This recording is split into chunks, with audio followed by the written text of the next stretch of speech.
Hi അസ്സലാമു അലൈക്കും. എല്ലാവർക്കും നമ്മുടെ പുതിയൊരു വ്ളോഗിലേക്ക് വീണ്ടും സ്വാഗതം. അപ്പോൾ ഇന്ന് നമ്മളൊരു ഈവനിങ് വ്ളോഗുമായിട്ടാണ് വന്നിട്ടുള്ളത്. ഇപ്പോൾ ഏകദേശം വൈകുന്നേരം ഒരു 4 മണി 4:30 ആയിട്ടുണ്ട് കേട്ടോ. അപ്പോൾ നമ്മൾ ഈവനിങ് വ്ളോഗ് ആയിട്ടാണ് വന്നിട്ടുള്ളത്. അപ്പം നമുക്ക് ഇന്നത്തെ വിശേഷം എന്തെല്ലാമെന്നുള്ള നോക്കാം. അപ്പോൾ നമുക്കൊരു ഗണപതി നാരങ്ങ കിട്ടിയിട്ടുണ്ട് കേട്ടോ. അത് വാങ്ങിച്ചതാണ്, കടയിൽ നിന്ന് വാങ്ങിച്ചതാണ്. അപ്പോൾ ഇത് അച്ചാറിടണം. അപ്പോൾ അതിനായിട്ട് ഫസ്റ്റ് തന്നെ ഞാൻ ഇതൊന്ന് തിളച്ച വെള്ളം ഒഴിച്ചിട്ട് തലേദിവസം തന്നെ വൈകുന്നേരം തന്നെ കുതിർത്ത് വെക്കുകയാണ് കേട്ടോ. ഏകദേശം ഒരു 4 മണി 4:30 ആയിട്ടുണ്ട്. അപ്പോൾ ഇതിലെന്തായാലും തിളച്ച വെള്ളം ഒഴിച്ചിട്ടൊന്ന് കുതിർത്ത് വെക്കണം. ഈ ഒരു റെസിപ്പി എനിക്കൊരാൾ പറഞ്ഞു തന്നിട്ടുള്ള ആണ്, ഞാൻ അത് വഴിയേ പറയാം.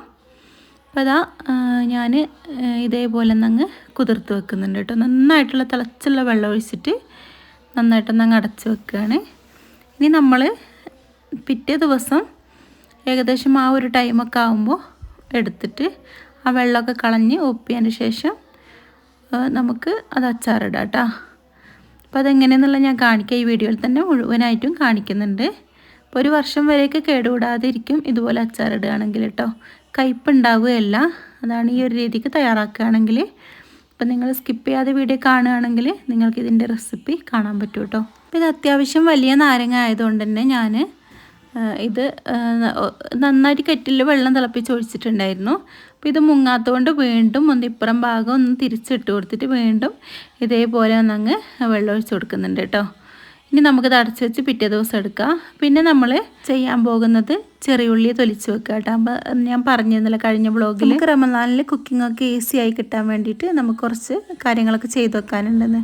അപ്പോൾ അതിൽ ഞാൻ വെളുത്തുള്ളി തൊലിച്ച് വെച്ചിട്ടുണ്ടായിരുന്നു. അതുപോലെ തന്നെ ചെറിയുള്ളി കൂടെ ഒന്നങ്ങ് തൊലിച്ച് വെക്കുകയാണ്. അപ്പോൾ നമ്മൾ ശ്രദ്ധിക്കേണ്ട കാര്യം, ഒരുപാട് നമ്മൾ വെളുത്തുള്ളി ചെറിയുള്ളി ഒന്നും ശരിയാക്കി വെക്കരുത് കേട്ടോ. അപ്പോൾ കുറച്ച് മാത്രം ചെയ്യുക. പിന്നെ നമുക്കത് തീരും എന്ന് തോന്നുകയാണെങ്കിൽ വീണ്ടും നമുക്ക് ചെയ്തെടുക്കാം കേട്ടോ. അപ്പോൾ ഇതിന് ഒരുപാട് ടൈമൊന്നും വേണ്ട.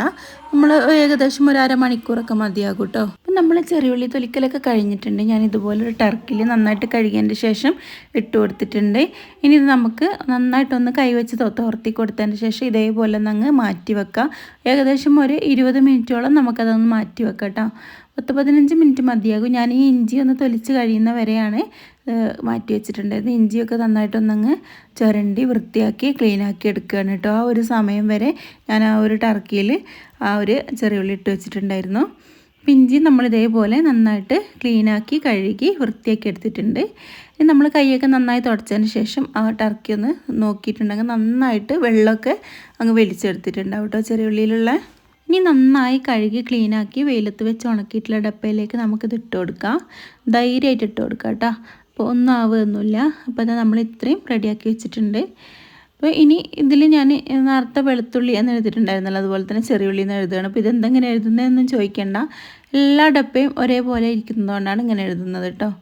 അപ്പോൾ ഇതാ ചെറിയുള്ളി എന്ന് എഴുതിയിട്ടുണ്ട്. മാർക്കർ വെച്ച് എഴുതുകയാണെങ്കിൽ പെട്ടെന്നൊന്നും പോകില്ല. പിന്നെ ഇതാ നമ്മൾ ഇഞ്ചി ഒന്ന് ചെറിയ പീസുകളാക്കിയിട്ട് ഇടുകയാണ്. അപ്പോൾ ആവശ്യത്തിനെടുത്തിട്ട് നമുക്ക് ചതക്കുകയോ എന്തെങ്കിലും ചെയ്യാമല്ലോ. അപ്പോൾ ഇനി ഇതിൽ നിന്ന് നമ്മൾ കുറച്ച് പേസ്റ്റാക്കി വെക്കുന്നുണ്ട്. അപ്പോൾ ഇപ്പോൾ തന്നെ ഞാൻ പേസ്റ്റ് ആക്കണ്ടെന്ന് വിചാരിച്ചിട്ടാണ് ഞാൻ കുറച്ച് എന്താ പറയുക അടുത്ത വ്ളോഗിലൊക്കെ കാണിക്കാം ഇൻഷാ അല്ലാ. ഇന്ന് എന്തായാലും ഞാൻ പേസ്റ്റാക്കി വെക്കുന്നില്ല, പെട്ടെന്ന് പേസ്റ്റാക്കി വെക്കണ്ടല്ലോ എന്ന് വിചാരിച്ചിട്ടാണ് കേട്ടോ. അപ്പോൾ പേസ്റ്റ് നമുക്ക് നോമ്പ് അടുപ്പിച്ചാക്കി വെക്കാം. എനിക്കങ്ങനെ ഒരുപാട് പേസ്റ്റാക്കി വെക്കുന്നതോട് ഇപ്പോൾ താല്പര്യമില്ല. ആദ്യം ഞാൻ ചെയ്തിട്ടുണ്ടായിരുന്നു. അപ്പോൾ എനിക്കതൊരു ടേസ്റ്റായിട്ട് തോന്നിയിട്ടില്ല കേട്ടോ.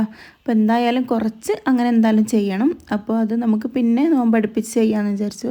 അപ്പോൾ ഇതാ എല്ലാം തന്നെ അങ്ങനെ അങ്ങ് ഇതേപോലെ തന്നെ ചെറിയുള്ളി ചെയ്ത പോലെ തന്നെ അങ്ങ് തുടച്ചതിന് ശേഷം വീണ്ടും ഒന്ന് 20 മിനിറ്റോളം ഒന്നങ്ങ് പൊതിഞ്ഞ് വെച്ചിട്ടുണ്ടായിരുന്നു. അപ്പോൾ നമുക്ക് വെള്ളമൊക്കെ നന്നായിട്ട് വൃത്തിയായി കിട്ടും കേട്ടോ, പോയി കിട്ടും. ഇനി ഇതേപോലെ ഡപ്പയിലിട്ടിട്ട് അതിൻ്റെ മുകളിലും ഇതേപോലെ എഴുതിയിട്ട് നമുക്ക് ഫ്രിഡ്ജിലേക്ക് മാറ്റാം.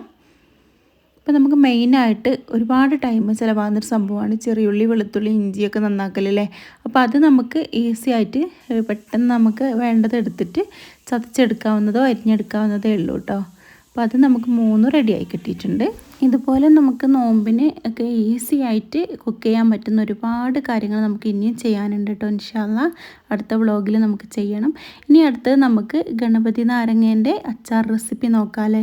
ഈ ഒരു അച്ചാർ റെസിപ്പി എൻ്റെ സ്വന്തമല്ല കേട്ടോ, എൻ്റെ ചങ്കായ റഷീബേൻ്റേതാണ്. എൻ്റെ ഫ്രണ്ട്ഷിപ്പിൽ എനിക്ക് ഒരുപാട് ഫ്രണ്ടൊന്നുമില്ല കേട്ടോ.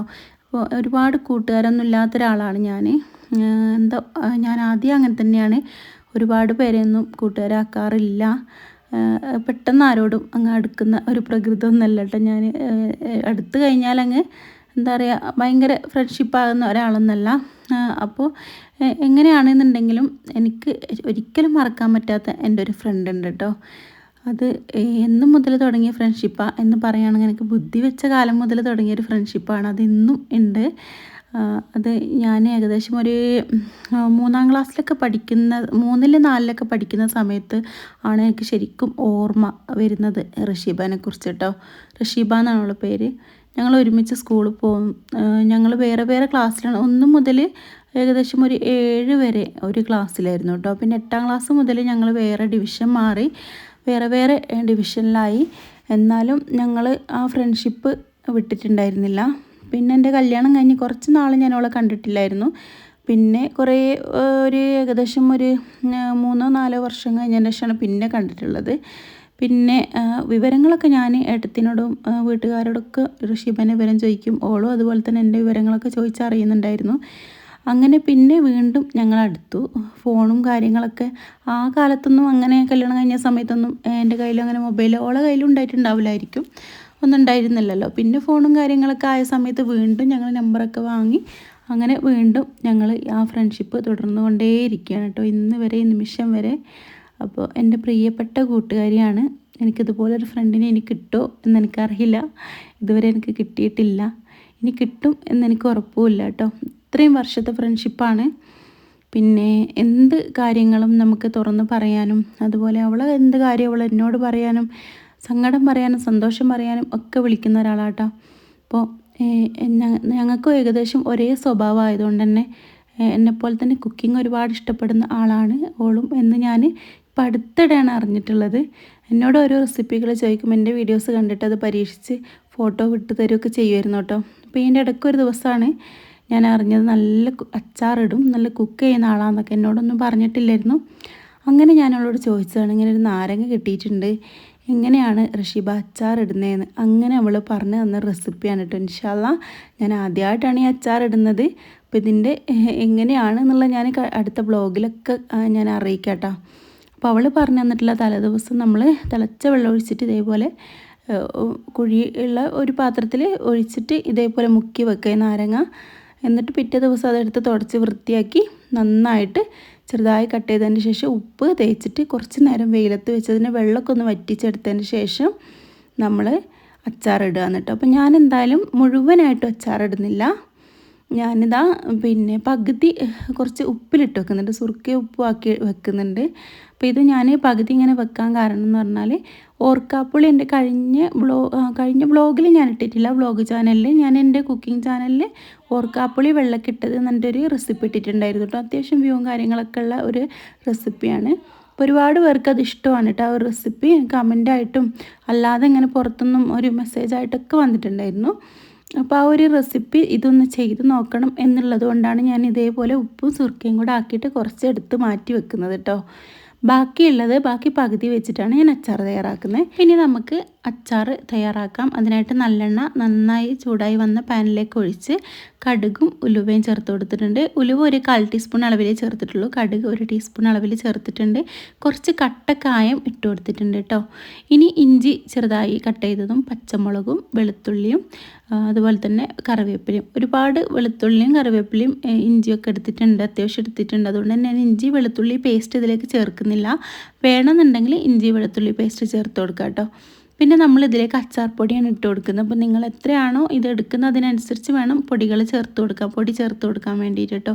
ഒരുപാട് പൊടി ചേർത്തിട്ട് കുറച്ച് സാധനമാണ്, അങ്ങനെ അളവ് പറയുന്നില്ല. അപ്പോൾ ഞാനിതിലേക്ക് ഏകദേശം ഒരു 1/2 കിലോ സംഭവം ഉള്ളത് കൊണ്ട് തന്നെ ഞാൻ 5 ടേബിൾ സ്പൂൺ അളവിൽ ഇട്ട് കൊടുത്തിട്ടുണ്ട് കേട്ടോ അച്ചാർ പൊടി. അത് നന്നായിട്ടൊന്ന് അധികം മൂത്ത് വരാത്ത വിധത്തിൽ പച്ചമണം മാറുന്ന വരെ വഴറ്റിയെടുത്തതിന് ശേഷം നമ്മൾ മുറിച്ച് വെച്ചിട്ടുള്ള ഈ ഒരു നാരങ്ങ അതിലേക്ക് ഇട്ട് കൊടുത്ത് പാകത്തിന് ഉപ്പും ചേർത്ത് സുറുക്കി ഒഴിച്ച് കൊടുക്കുക. എന്നിട്ട് നമ്മൾ ചെറിയൊരു കഷ്ണം ശർക്കര ഇട്ട് കൊടുക്കുന്നുണ്ട്. ഒരുപാട് മധുരം മുമ്പിൽ നിൽക്കരുത് കേട്ടോ. അപ്പോൾ ഇതൊന്ന് ബാലൻസ് ആവാൻ വേണ്ടിയിട്ടാണ് ഈ പുളിയും ഉപ്പും ഒക്കെ ഒന്ന് എരിവൊക്കെ ഒന്ന് ബാലൻസ് ആകാൻ വേണ്ടി കുറച്ച് ശർക്കര ചേർത്ത് കൊടുത്തിട്ട് നന്നായിട്ട് മിക്സ് ചെയ്ത് കൊടുക്കാം. ഇനി നമ്മൾ ഇതൊന്ന് തിളച്ച് വരുന്ന സമയമാകുമ്പോൾ കുറച്ച് എണ്ണ ഇങ്ങനെ തൂവി കൊടുക്കുക കേട്ടോ. അപ്പം നമുക്ക് കേടാവില്ല. പിന്നെ തണുത്തതിന് ശേഷം നമുക്കിത് ഡപ്പയിലാക്കി വെക്കാം. ഇൻഷാ അല്ലാ അടുത്ത വ്ളോഗിലൊക്കെ ഞാൻ പറയാം ഇതെങ്ങനെയുണ്ട് എന്നുള്ളത്. ഞാൻ ആദ്യമായിട്ട് തയ്യാറാക്കുന്ന റെസിപ്പിയാണ്, പക്ഷേ എനിക്ക് അടിപൊളി റെസിപ്പി ആയിട്ടാണ് തോന്നിയിട്ടുള്ളത്. എനിക്ക് നല്ലൊരു ടേസ്റ്റായിട്ട് തോന്നിയിട്ടുണ്ട്. ഇപ്പോൾ തന്നെ നല്ലൊരു മണവും നല്ലൊരു ചൊവയൊക്കെ ഉണ്ട് കേട്ടോ ഈ ഒരു അച്ചാറിന്. അപ്പോൾ ഇതെൻ്റെ റഷീബാൻ്റെ അച്ചാർ റെസിപ്പിയാണ്. അപ്പോൾ നിങ്ങൾക്ക് ഈ ഒരു വീഡിയോ ഇഷ്ടപ്പെട്ടെങ്കിൽ ലൈക്ക് ചെയ്യാനും ഷെയർ ചെയ്യാനും കമൻറ്റ് ചെയ്യാനും സബ്സ്ക്രൈബ് ചെയ്യാതെ വീഡിയോ കാണുന്നവരുണ്ടെങ്കിൽ സബ്സ്ക്രൈബ് ചെയ്യാനും മറക്കല്ലേ. ഇൻഷാ അല്ലാ അപ്പോൾ അടുത്ത വീഡിയോ ആയിട്ട് പെട്ടെന്ന് വരാം. എല്ലാവർക്കും താങ്ക് യു.